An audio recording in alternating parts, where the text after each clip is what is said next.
Amis de la masse, bonjour. Deuxième partie du Q&A pour les 10 000 abonnés, le FAQ. Alors c'est la deuxième partie parce qu'initialement il aurait dû y avoir qu'une seule partie, mais ça a duré un peu plus que prévu, beaucoup de questions et je pensais traiter en 30 secondes, mais en fait j'ai complètement oublié que quand je parle, je commence à parler pendant des heures et des heures. C'est parti, suite des questions. Don't know what it's like, I've been on the side too long, don't know my pain's a nightmare. Devil on my back, fuck that and overdose. Quelle croyance avais-tu avant de pratiquer la musculation et laquelle était la plus ancrée en toi ?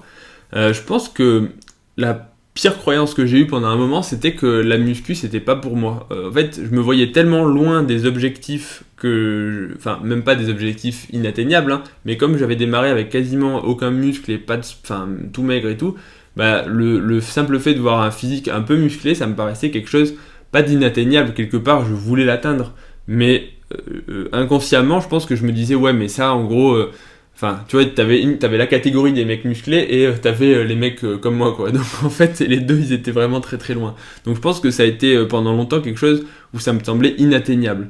Jusqu'au jour où, petit à petit, à force de progresser, tu dis, en fait, pourquoi pas, quoi. Tu vois, tu regardes au bout d'un an tes progrès, alors pas énorme, mais tu vois quand même que la première année, c'est là où tu fais le plus de progrès. Donc, tu te dis, si je continue comme ça, si je continue tous les ans de prendre 10 kilos, dans 5 ans, je suis Mister Olympia.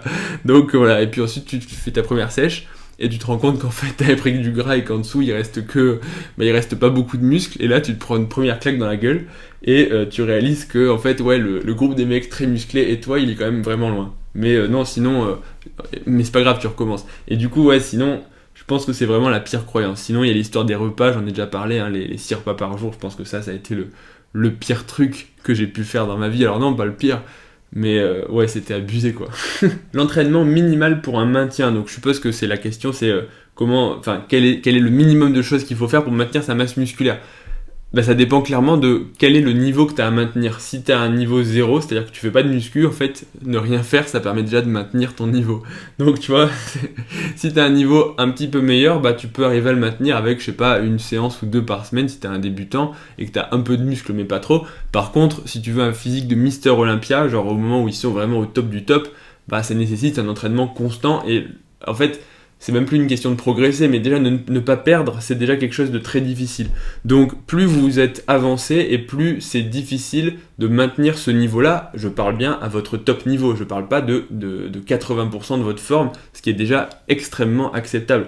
Par exemple là pendant le confinement, même en ne s'entraînant plus à la salle, si on s'entraîne chez soi, c'est peut-être pas optimal, mais on a tous globalement maintenu un physique pas trop mal avec assez peu de matériel, parce qu'encore une fois, le muscle ne disparaît pas. Mais pour être vraiment au top du top de votre physique, ouais, là, il faut quand même se dépasser un petit peu. Donc, mais pour le maintien, je pense que pour la plupart des gens, 2 à 3 séances, ou allez, 4 au maximum, 4 au maximum du maximum, allez, 3 séances, on va dire, c'est ce qu'il faut pour le maintien. Après, encore une fois, le maintien, on n'a pas tous la même définition et la même vision du maintien. Quels sont les compléments alimentaires, muscu et santé indispensables pour toi ? C'est une bonne question. Alors, comme on dit souvent, les compléments alimentaires, il n'y en a aucun qui est indispensable. Et contrairement à ce que veulent vous faire croire les publicités, ou les mecs sur Instagram qui font des concours pour gagner 20 kilos de protéines avec Nutrimuscle, non, je rigole, mais il n'y a aucun complément alimentaire indispensable. Le but d'un complément, c'est justement de compléter l'alimentation. Alors, à l'inverse, ça me fait marrer les gens qui disent ouais, c'est des compléments, c'est bidon, etc. Non, c'est des conneries aussi, parce que par exemple, moi, mon shaker de whey et de protéines totales, en fait, il me sert le matin de petit déjeuner, pour plein de raisons, parce que c'est pratique, parce que le matin, ça m'évite de cuisiner, donc c'est pratique. Donc au final, certes, c'est un complément, mais finalement, pour moi, c'est un substitut de repas, donc la limite entre le complément et l'alimentation, elle est un peu floue. Pourquoi est-ce que la protéine en poudre, pour le bodybuilder, c'est un complément alimentaire pour son shaker après l'entraînement, alors que le même ingrédient pour le bébé, tu vois, le lait en poudre pour bébé, c'est un aliment. Il viendra à personne à l'idée de dire que le remplacement, le substitut de biberon pour les bébés, c'est du complément alimentaire. Donne le sein à ton enfant, lui donne pas ce biberon parce que c'est du complément alimentaire, alors que ce qu'il lui faut, c'est de la vraie nourriture. Est-ce que tu irais donner un poulet ? Bref, c'est des conneries, tu vois. En fait, le but, c'est l'aliment, c'est le nutriment, c'est la molécule qu'il y a dans ce que tu consommes. Si que tu la prennes, finalement, que tu la prennes dans un aliment réel ou dans un complément, c'est un peu la même chose. Le but, c'est d'avoir l'aliment ou d'avoir la molécule. Donc finalement, que ce soit du complément ou de l'alimentation, c'est un peu la même chose. Donc en fait, la barrière, elle est vraiment floue. Maintenant, il n'y a pas de complément indispensable, et encore une fois, ça dépend de quel est votre objectif et quelles sont vos carences. Par exemple, je sais que moi, je mange très peu de fruits, très peu de légumes. C'est pas une bonne chose, mais c'est comme ça. J'ai du mal à manger beaucoup de fruits. Donc clairement, si je fais pas attention, je manque de vitamine C, parce que typiquement, la vitamine C, c'est dans les fruits. Donc j'ai intérêt à me supplémenter en vitamine C, parce que je sais que dans mon alimentation, elle est assez pauvre. Et tous les mecs, ils vont me dire, ouais, mais t'as pas besoin de prendre de la vitamine C en poudre, t'as qu'à bouffer des fruits et des légumes. Ouais, c'est vrai, mais en attendant, je le fais pas. Donc tu vois, je vais pas me forcer à bouffer des fruits, je suis pas trop fruits, je suis pas trop légumes, j'aime pas trop ça. Alors peut-être c'est une erreur, c'en est sûrement une, mais en fait, voilà, je vais pas me forcer à manger quelque chose que j'aime pas tous les jours, tu vois. Donc à un moment, il faut que l'alimentation soit un plaisir malgré tout. Donc voilà, vitamine C pour moi. Après, moi je sais que je prends du magnésium pour dormir, le ZMB.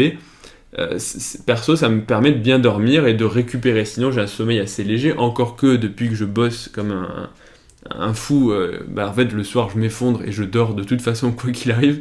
Donc finalement mon sommeil depuis que je suis interne, il est beaucoup plus profond qu'avant, mais malgré tout le magnésium m'aide à bien dormir. Donc pour moi c'est bien. Après il y a d'autres personnes chez qui ça fera rien, et donc tu vois, chacun un peu son intérêt ailleurs. Inversement, les boosters, j'en ai pas trop besoin. Globalement, je me réveille, je suis assez en forme, je prends pas de café, et je suis déjà de base un petit peu agité du bocal. Donc si je prends un café, ouais, ça m'arrive, mais j'ai pas trop l'intérêt de prendre des boosters pour avant ma séance. Ça peut m'arriver de le faire, mais on va dire que c'est pas super important. Alors que le mec qui aura du mal à rentrer dans sa séance, bah oui, ça peut être mieux pour lui. Pareil pour les minéraux, je prends beaucoup de poissons, donc la vitamine D, en vrai, j'ai pas trop besoin de me supplémenter. Enfin, on peut débattre tout ce qu'on veut, mais j'en ai moins besoin qu'une personne qui mange jamais de poisson et qui s'expose pas au soleil. Je m'expose pas trop non plus, mais inversement, avec la peau blanche, la vitamine D est synthétisée beaucoup plus vite, donc avec assez peu d'exposition, je peux synthétiser plus de vitamine D qu'une personne avec la peau noire. Donc, encore une fois, tout dépend de soi, et donc il n'y a pas de règle. Maintenant, si je devais donner mon top 3 de compléments alimentaires, je dirais protéines en poudre pour le côté pratique et le côté alimentaire. Je dirais magnésium parce que perso, ça me permet vraiment de bien dormir. Et si je devais en citer un troisième, je dirais... alors le peptan, je suis assez mitigé, c'est assez cool maintenant, ça aide pour les douleurs, ça aide pour les articulations. Maintenant, c'est pas un complément chez moi qui a permis un effet immédiat, alors que le magnésium, ça me fait dormir. Donc super pratique. Je dirais que les gélules de booster ou de café sont quand même malgré tout assez pratiques pour avoir un effet boost pour les jours où je suis fatigué. Et en fait j'ai testé ça en repos de garde, ça peut paraître con, mais j'ai jamais pris de café avant il y a 1 an et demi ou 2 ans, donc c'est vraiment tardif dans ma vie. Et je me suis rendu compte que de prendre un café quand je sortais de garde en étant fatigué, bah, ça me réveillait. Et donc vraiment ça a changé ma vie. Et les gélules de café en fait c'est la même chose. Donc avant l'entraînement, en fait quand je sors de garde, je prends un booster, une gélule de café, que ce soit du booster ou de la caféine, et ça marche très très bien en sortie de garde. Salut Doc, t'en penses quoi des masques d'altitude pour le cardio et les sports de combat? Alors j'en pense de ces masques que ça peut être un petit bénéfice, mais je suis pas convaincu de leur efficacité. Alors déjà pour la muscu, je suis convaincu que ça sert à rien du tout, parce que contrairement à ce qu'ils veulent dire, en fait, on baisse pas le taux d'oxygène, ça augmente juste la difficulté qu'on a à respirer. Donc ça va rendre la respiration plus difficile, et ça va travailler les muscles respiratoires, le diaphragme, les intercostaux, et tous les muscles qui vont permettre justement d'inspirer et d'expirer. Donc c'est pas tout à fait pareil que de s'entraîner en altitude où là la résistance est la même, hein, tu ne peines pas à respirer, à faire travailler tes muscles respiratoires, mais tu as juste moins d'oxygène dans l'air que tu respires, donc c'est pas tout à fait pareil. Le masque d'oxygène ne va pas augmenter ton EPO.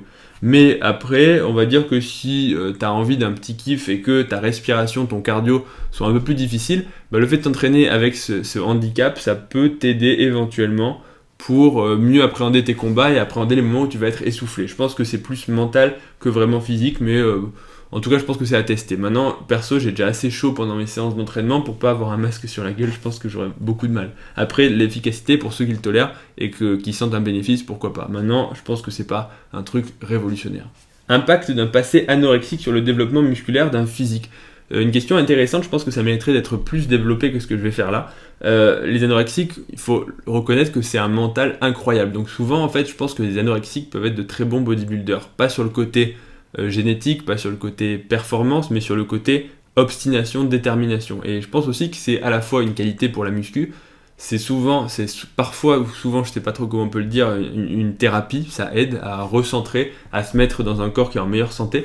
Mais je pense aussi que ça peut être un gros risque parce que souvent, en fait, on se rend compte qu'il y a pas mal c'est l'impression que j'ai un peu sur Instagram, pas mal d'anorexiques qui se mettent à la muscu et qui transforment finalement leur restriction dans la maigreur extrême vers pas forcément une restriction pour la sèche, mais justement une hygiène de vie musculaire et musculation qui est absolument hors excessive, on va dire.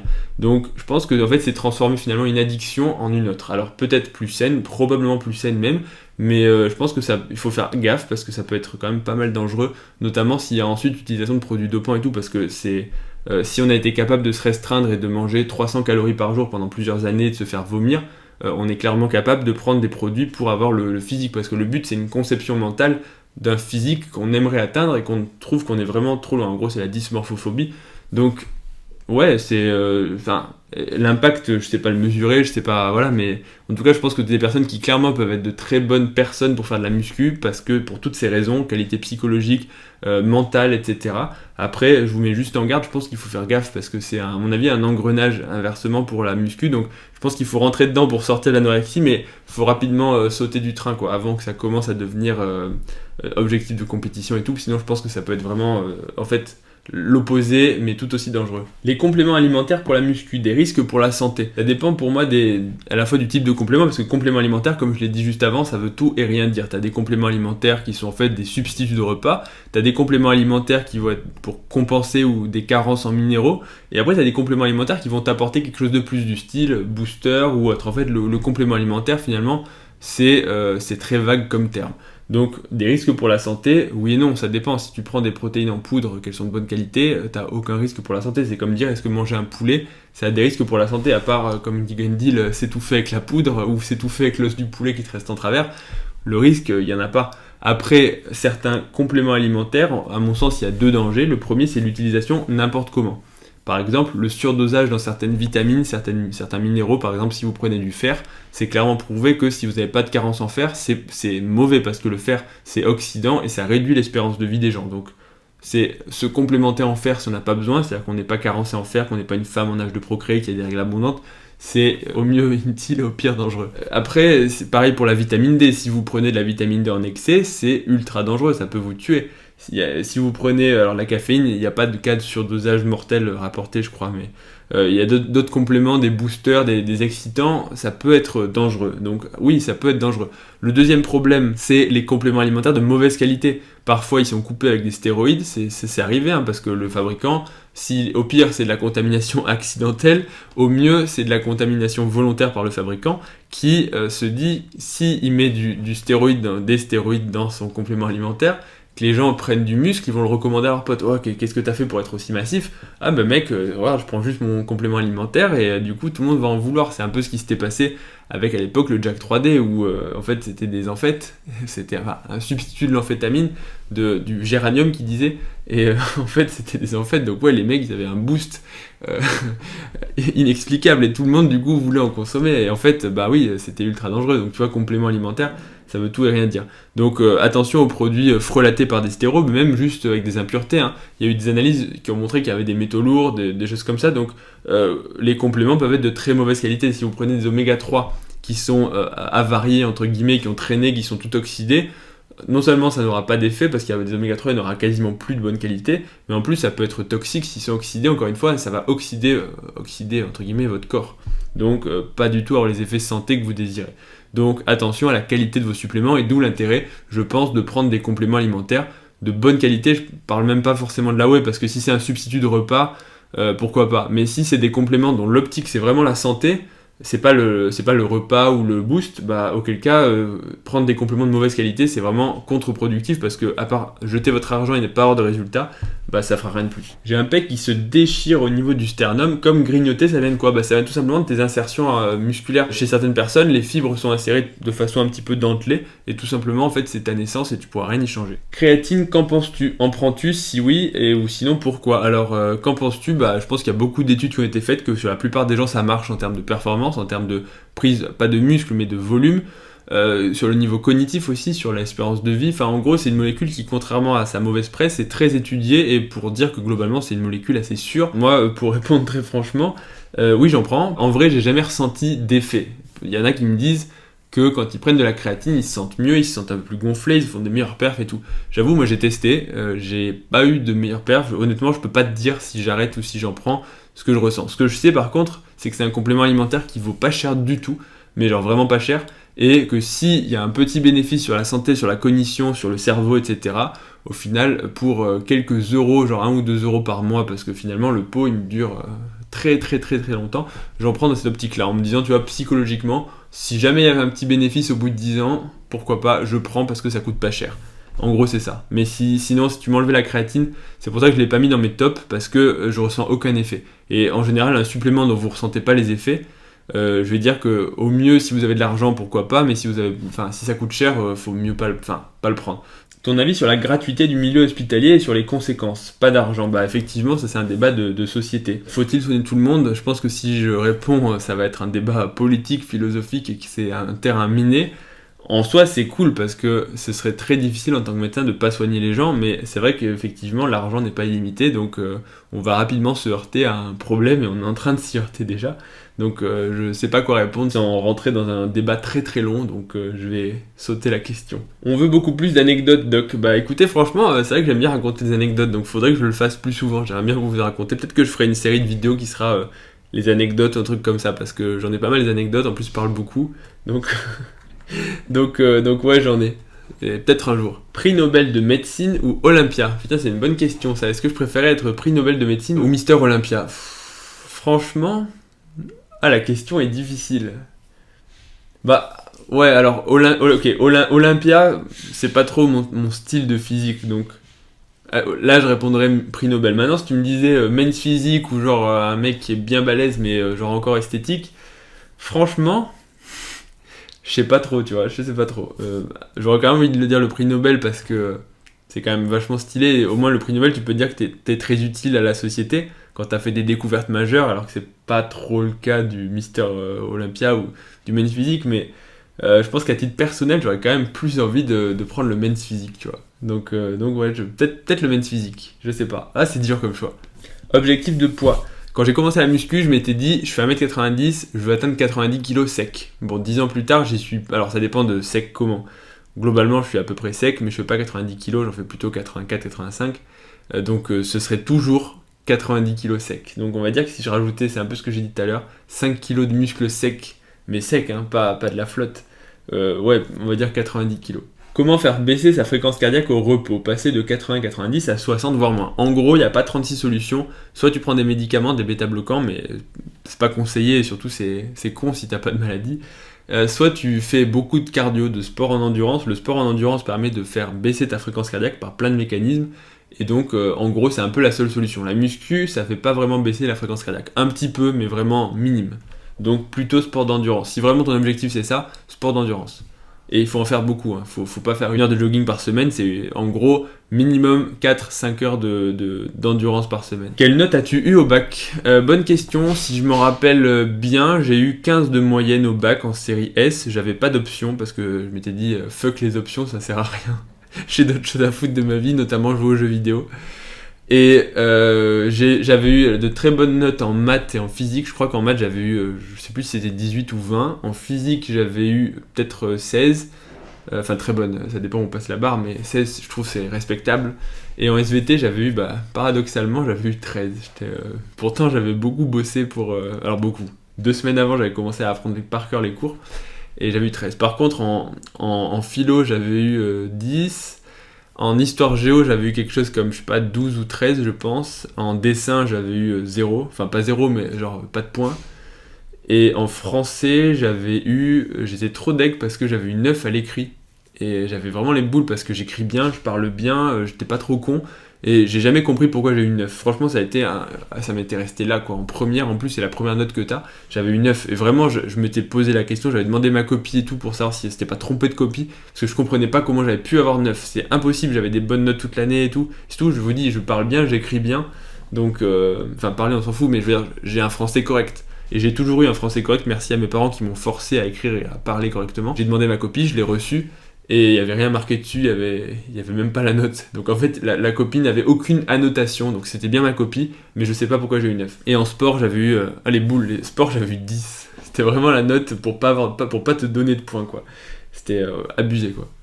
Enfin, abusé, en même temps, non, c'était réel. En vrai, c'était plutôt honnête. Un rappel sur comment porter un masque dans la rue. Alors, je vais quand même pas vous faire du si bête et vous dire que c'est compliqué de mettre un masque. Non, le masque, il faut le mettre et il faut qu'il couvre votre bouche et votre nez, en fait. C'est tout. À quand le sponsoring de ton adresse pour les burgers? Alors, mon sponsor officiel pour les burgers, c'est le Hamlers. Le Hamlers qui est rue Monge à Paris, dans le 5e arrondissement. Franchement, pour avoir goûté plein de burgers, c'est les meilleurs burgers de Paris. Enfin, je les ai pas tous goûtés, mais il est vraiment très très bon. Et si vous avez l'occasion, allez au Hamler. Et je fais une pub parce que du coup, les gens croient que je fais une pub à mon pote. Mais ouais, c'est un peu vrai, parce que c'est mon pote. Mais en fait, c'est devenu mon pote parce que j'y étais tout le temps. Parce que les burgers sont vraiment très très bons. Possible de devenir balèze naturellement en faisant de l'intermittent fasting. Je pense que si tu fais non pas de l'intermittent fasting, mais juste du fasting, du jeûne, tu deviendras encore plus gros. Je pense qu'il y a moyen de tester quelque chose. Que penses-tu des cheat meals? Bah, c'est une question difficile. Alors, le cheat meal, je pense que c'est cool dans le sens où ça t'autorise à te dire psychologiquement que tu peux bouffer ce que tu veux sans trop de conséquences si tu as tenu ta diète. Après, effectivement, c'est aussi pas forcément quelque chose de très bien parce que ça implique la restriction. Ça veut dire qu'en fait, le reste du temps, tu manges pas ce que tu veux pour te faire un espèce de plaisir une fois par semaine ou autre. Donc, c'est à la fois bien, à la fois pas bien. En termes de métabolisme, bon, je pense que ça peut être bien si tu descends très bas en calories pour une sèche. Après, pas chez tout le monde, parce qu'il y en a, inversement, ils sont gras comme des loucous, mais ils te disent « Ouais, je fais mon cheat meal ».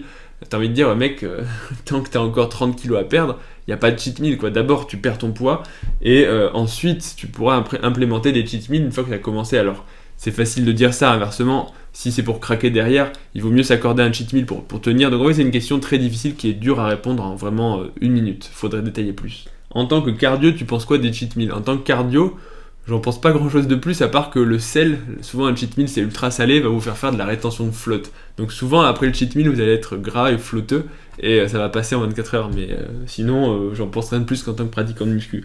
Faut pas en abuser des cheat meals parce que c'est quand même, la malbouffe c'est quand même pas très bon. Je sais que je dis ça, je mange des burgers et tout, mais voilà, faut pas en abuser en vrai. Faut pas bouffer au McDo tous les jours. Quel est le profil lipidique des arrêts cardiaques que tu as pu voir? Le principal facteur de risque des infarctus que je vois, c'est quand même le tabac. Il n'y a pas à dire, c'est vraiment le tabac. Je pense que surtout chez les personnes jeunes, le tabac c'est vraiment pas bon, donc faut arrêter le tabac. Se bronzer sans écran protecteur est-il précurseur de cancer de la peau? Clairement oui, le fait de s'exposer au soleil, si vous n'êtes pas bronzé de base, si vous avez la peau blanche et si vous mettez pas d'écran solaire, de crème solaire, c'est dangereux et il faut pas le faire trop souvent. C'est injuste, mais plus vous êtes blanc à la base et plus vous avez de risques. Une personne qui a la peau noire, elle a beaucoup moins de risques de prendre le soleil, même si elle le prend beaucoup plus qu'une personne blanche. C'est injuste, mais c'est comme ça. Donc oui, il faut clairement éviter d'aller bronzer au maximum parce qu'en fait, certes, c'est joli, mais ça fait vieillir la peau, ça peut donner des cancers et à la fin, vous utilisez votre capital soleil, si c'est un terme un peu bizarre, mais d'autant plus si vous êtes blanc comme moi, où là, c'est même pas une question, c'est n'allez pas au soleil, quoi, sinon vous allez cramer. Pourquoi tu fais pas des vidéos Steroid Times pour parler de chaque produit dopant? Effectivement, la raison est très simple, c'est que les stéroïdes, j'y connais rien du tout. J'en sais rien comment ça se prend en spray, ça se prend en crème, aucune idée. Donc voilà pourquoi je parle pas de stéro. Trêve de plaisanterie, en fait, j'ai pas envie de parler de produits dopants parce que je pense que c'est une question délicate, mais à la fois ça pourrait être incité si tu donnes le mode d'emploi. Après, si c'est pour parler des risques, ce serait clairement intéressant, mais c'est une orientation que j'ai pas trop envie de donner à la chaîne et envie d'aborder, on va dire. T'as déjà pensé un jour à abandonner la muscu pour faire un autre sport? Alors, oui et non. Non dans le sens où franchement ça me plaît. Oui, dans le sens où depuis quelques temps que je fais les tractions et que je travaille ma poigne, j'aimerais bien tester l'escalade. Alors après, abandonner, je pense pas à la muscu, mais si je devais tester un sport, ce serait clairement l'escalade. Je pense que je me débrouillerais plutôt bien. Pourquoi pas plus de vidéos training?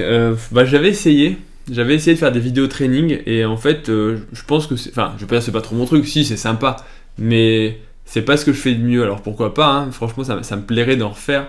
Mais on va dire que c'est pas ce que je fais de mieux et c'est pas ce que je prends le plus de plaisir à faire aussi. Je préfère parler devant une caméra, c'est un peu bizarre mais c'est comme ça. Parce que le montage c'est extrêmement chronophage et surtout, des fois, tu vois, je me dis que je rends pas très bien à la caméra quand je m'entraîne. Enfin, j'ai un peu du mal, tu vois, quand tu fais des gueules et tout bizarre. Et du coup, voilà pourquoi. Entre autres. Tu es sacrément sec, quel est ton secret? Il y en a plusieurs. Le premier, c'est que je suis quand même assez actif. Alors, non, on va commencer par le premier. Le premier, c'est que de base, j'ai jamais été gros.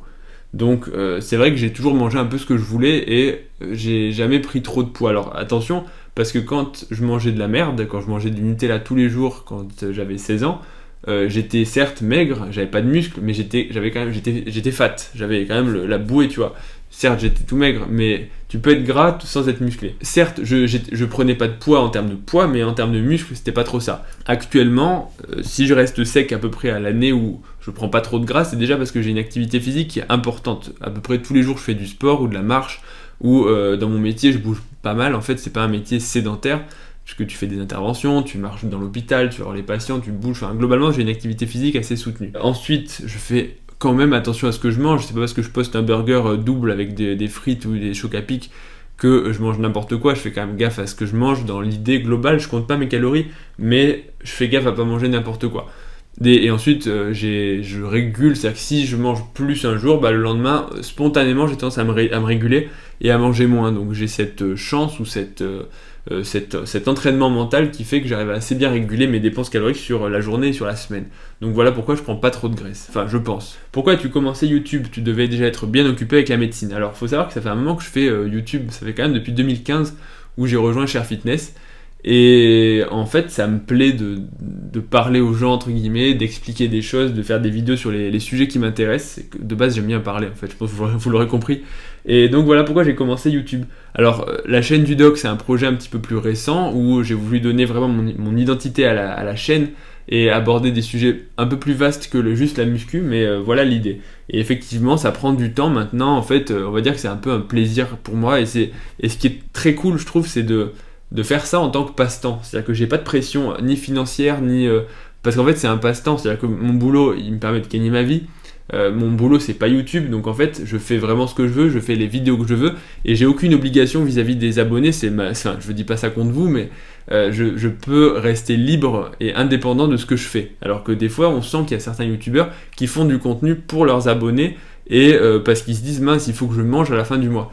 Et moi, c'est pas mon cas, donc du coup, je pense que ça peut rendre le contenu un peu plus intéressant et un peu plus détaché de considérations financières et donc de l'indépendance, donc c'est plutôt cool.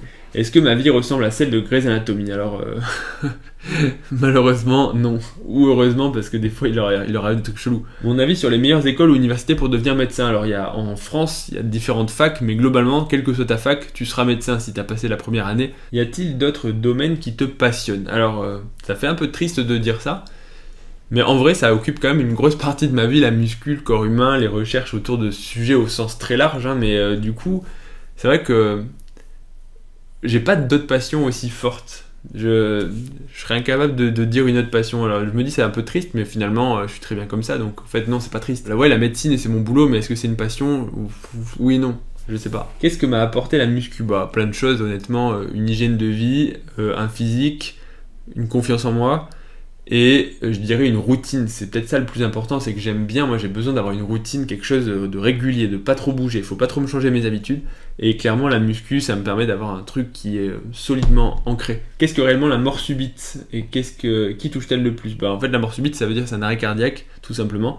Il y a plusieurs causes, cardiopathie hypertrophique, certaines maladies rythmiques, principalement c'est ça en fait, chez les sujets jeunes, c'est ça, c'est des maladies cardiaques congénitales qui peuvent se révéler dans certaines circonstances, l'effort, par exemple, la baignade, l'émotion, etc.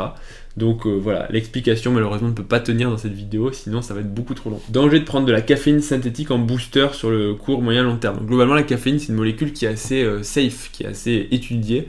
Il y a peu d'effets secondaires. Il y a peu d'effets nocifs à long terme ou même à court terme. Le surdosage, il est difficile. Après, la caféine synthétique, c'est Gundil qui l'explique très bien dans ses vidéos. C'est pas la même chose que la caféine quand tu prends un café, parce que la caféine, c'est vasoconstricteur, et dans le café, tu as caféine, vasoconstricteur, plus plein d'autres agents qui sont vasodilatateurs et qui vont tendance à contrebalancer l'effet vasoconstricteur du café. Donc en fait, de la caféine.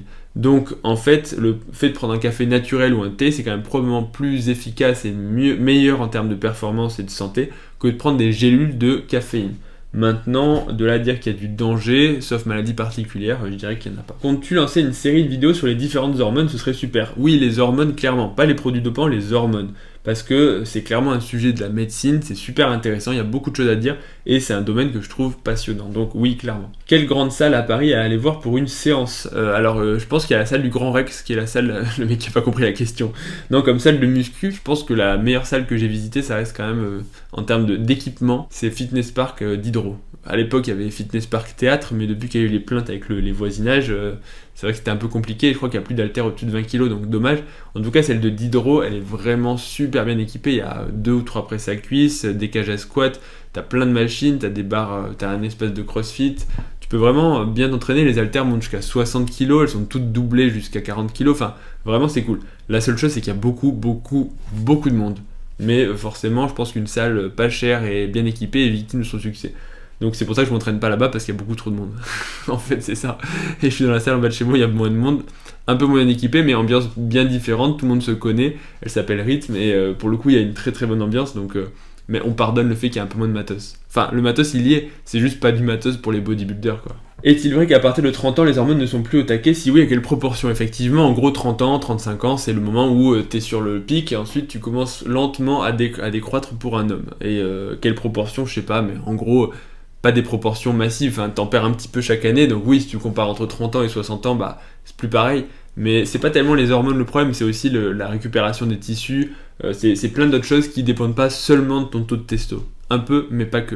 La créatine peut-elle influencer le rythme cardiaque? Pas à ma connaissance. Hello, je voulais savoir si avoir un souffle au cœur était un facteur de risque cardiaque. Alors le souffle au cœur, ça veut rien dire, ça veut juste dire que quand t'écoutes, t'entends un souffle.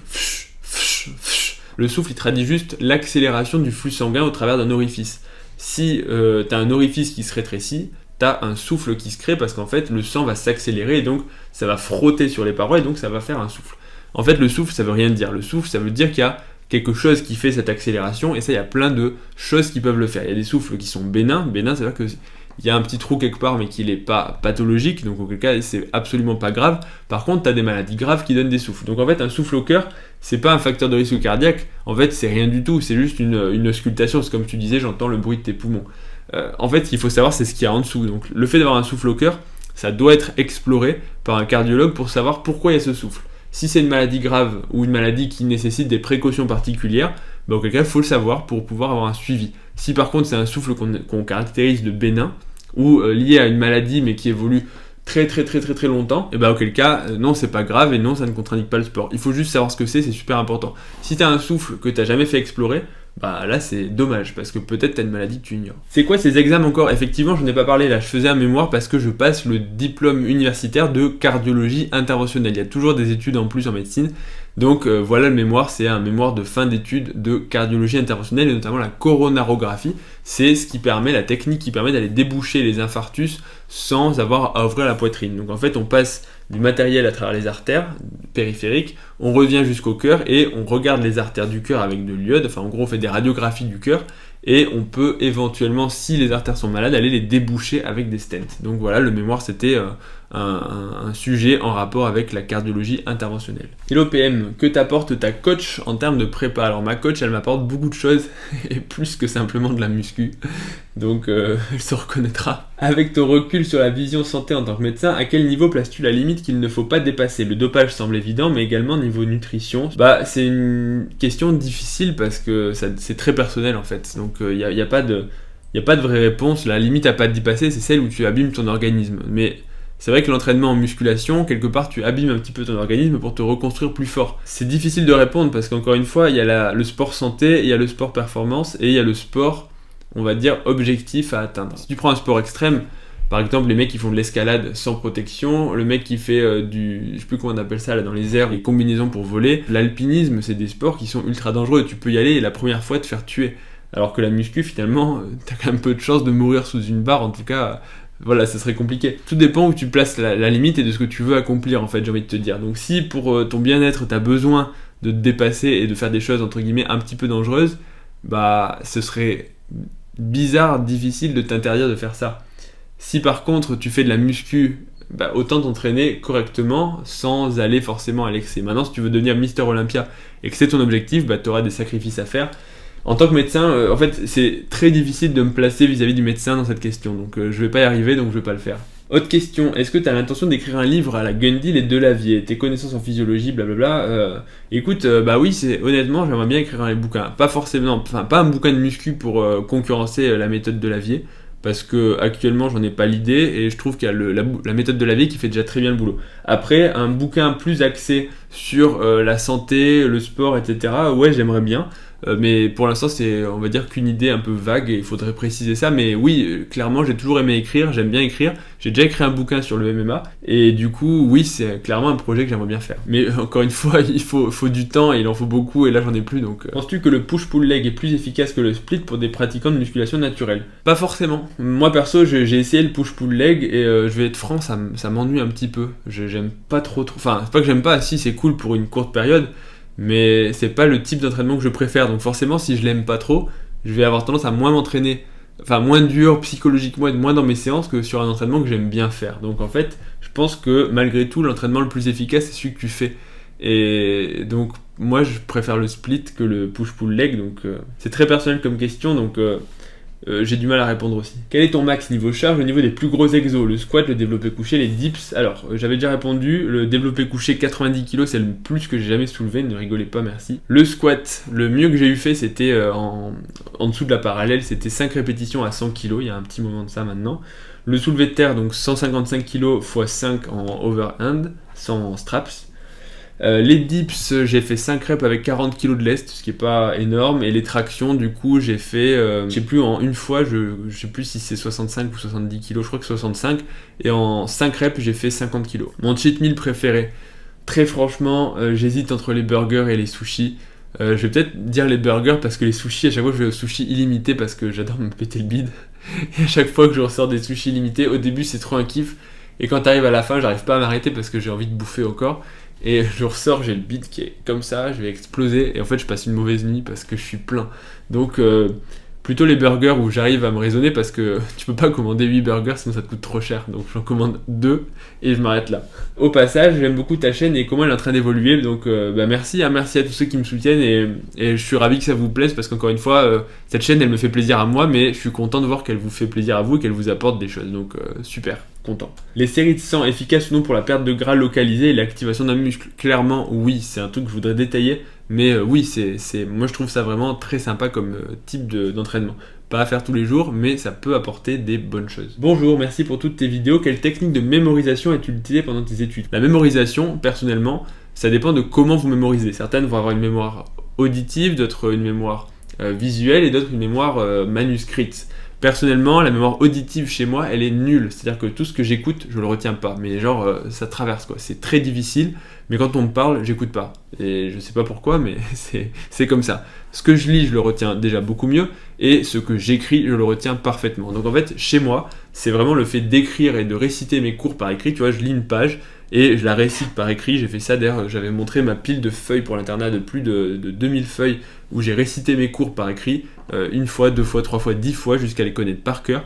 Et le fait d'écrire justement m'a permis de mieux retenir que tout ce que j'ai pu faire avant. Tant que j'écrivais pas, c'était plus compliqué. Alors il y a réciter oralement, ça marchait déjà bien, mais écrire c'était vraiment le stade au-dessus. Donc je dirais que si vous voulez retenir un truc, enfin si vous êtes comme moi, écrivez, récitez votre cours par écrit, c'est un peu plus long, mais vous êtes sûr qu'une fois que vous l'avez récité par cœur, vous le savez, alors que sinon vous pouvez tricher. Ouais, tu lis, tu récites pas, tu fais ouais c'est bon j'ai compris je sais, et t'es devant ton cours ensuite tu fais merde, je croyais savoir. Est-ce bien vu dans la communauté médicale d'être cardiologue et de faire des vidéos sur YouTube? Est-ce que cela n'amoindrit pas le prestige de la fonction pour certains? C'est une bonne question. J'ai parfois eu des remarques, mais plus sur le mode de la boutade, et en fait c'est ça qui est rigolo, c'est que c'est un peu atypique, donc plutôt des remarques rigolotes, un peu en mode troll pour me charrier. C'est souvent assez drôle. Des remarques négatives, j'en ai pas eu. Maintenant, je pense qu'il y a des personnes qui me le disent pas parce que c'est comme les critiques. Les gens, ils critiquent sur internet, mais en vrai, ils te critiquent pas parce que personne vient te voir pour te dire t'es moche, tu pues. En général, non, ça marche sur internet quand t'es anonyme, mais pas en vrai. Donc, je pense qu'il y a des gens qui trouvent ça vraiment pas bien, mais qui le disent pas forcément, ou alors qui vont le dire par des échos répétés. Et j'ai envie de dire, je m'en fiche un petit peu, je fais ça pour. Je trouve, et effectivement, c'est une bonne question. Je trouve que je fais ça dans un but qui est bien, dans le sens où mon but c'est finalement d'apporter des connaissances et de enfin d'éduquer, d'instruire, c'est un peu prétentieux, mais en tout cas c'est de faire des vidéos plutôt scientifiques qui ont un but, on va dire, utile. Je fais pas des vidéos, enfin attention, quand je veux dire je fais pas des vidéos prank ou des vidéos pas que c'est pas utile, c'est bien dans le sens c'est divertissant. Moi ce que je fais c'est, on va dire, un peu scientifique, j'essaie de faire divertissant, j'essaie de faire ça marrant pour que ce soit pas rébarbatif, et j'espère que j'y arrive. Mais on va dire que c'est sûr que si j'étais médecin et que je disais ouais salut les gars, on va vlogger, venez une journée avec moi à l'hôpital, alors oh regardez derrière moi il y a un arrêt cardiaque, bon je le masse ou pas, Instagram contrôle ma vie pendant 24 heures. Voilà, je pense que là, ce serait un peu abusé, et ça, ce serait effectivement dégrader, pas le prestige de la fonction, mais dégrader l'image du médecin. Ce que je pense faire, je pense qu'au contraire, ça peut donner une approche un peu plus cool, un peu plus accessible de la médecine, donc dans ma tête, en tout cas, je me dis que ce que je fais, c'est bien. Mais bon, peut-être que c'est pas bien. En tout cas, voilà ma réponse. Et on va finir sur cette question, du coup. J'espère que ce Q&A vous a plu, que c'était pas trop long, que vous aurez appris des choses, que c'était assez léger. Bon, bref, que vous avez passé un bon moment. Mettez aussi un pouce bleu, ça vous a plu. Pensez à ma dopamine, super, super important. Et puis, retrouvez-moi sur Instagram, Dr Miaous. Et puis, je vous dis à bientôt pour la prochaine vidéo. Salut à tous.